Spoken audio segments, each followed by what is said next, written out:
Yeah, so my name is Derek Imai. I previously was an ASUC Senator, and currently I've been elected to be the External Affairs Vice President of the ASUC. Excited about that.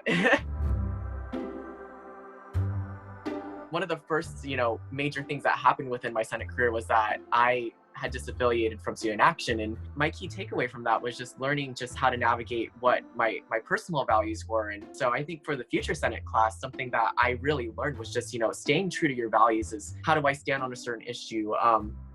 Who I'm trying to build relationships with. And if you're answering those questions or asking yourself these questions every day, you're doing your job right. And I think that the second thing too was I understood that I was like the pre-health endorsed senator. I came into this role, with a little bit of imposter syndrome, knowing that like I wasn't really community endorsed. Navigating what that felt like, me being kind of a representative for a certain, amorphous constituency, was interesting because I can't just stick to just, focusing on just the interests of the pre-health students. And at the same time, that shouldn't stop, the future Senate class for those that are, not community endorsed from being able to lend a hand and be an ally with a lot of these different causes.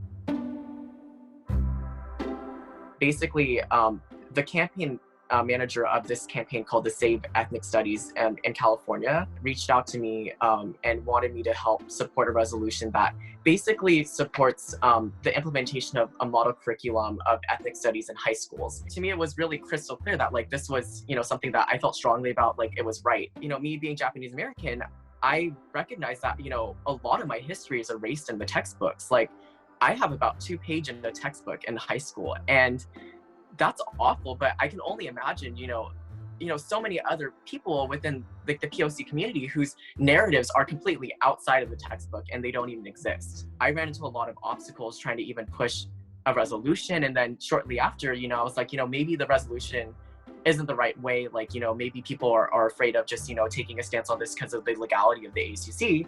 So we try to put out a support letter, and even that faltered. And what was the most surprising is that, other campuses like UCLA actually have passed a resolution regarding this, and UC Berkeley couldn't. The other thing too that was really tricky last year, and a specific lesson that I learned too, was just navigating what it means to be like part of a pseudo bureaucracy. What my advice for future senators to do is make sure to read what the bylaws are and make sure to just study up on what is actually legal in terms of your stances, because that will inform how you can be the best advocate you can for communities.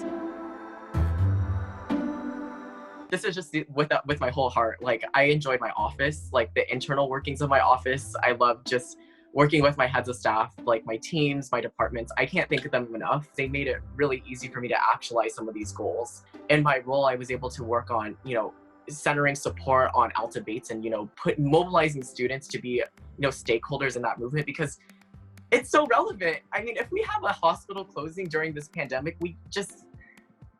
I just think that that's just completely crazy. Figuring out what peer counseling, could be in the future for, university health services, and, implementing what a peer counseling model is, given that like there's so much overflow. I was able to incorporate a couple new events like Pre-Health Calapalooza, which hasn't been done within the Pre-Health Center, and that went really well, along with doing a Pre-Health Pride Week.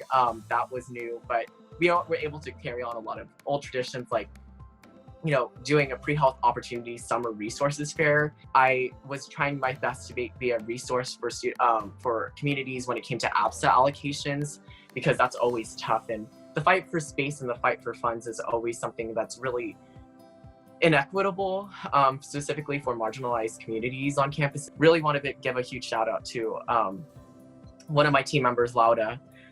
She's been working so hard to apply for a TGIF grant, but essentially like we've been working a lot this semester to figure out what an environmental justice pipeline program would look like, because environmental justice volunteer opportunities are oftentimes really inequitable. We want to make sure that cost of doing volunteer work is not the deterrent. Yeah, there just was unexpected gems within the spring semester, and just kind of navigating with what, how COVID impacted. And I think certainly a lot of senators' approaches to navigating this semester was a lot more reactionary than it tends to be, but I'm glad to see just a lot of my Senate colleagues just being able to adapt to this. I want to give a huge shout out to Romario and Nicole and Sumri for leading a lot of the different changes that we've seen within just what COVID relief looks like. I'm really grateful for the experience that I've had and just the position to be elected into the ASUC Senate. Like, I know that what a privilege it was to be able to serve in such an inequitable role, to be honest.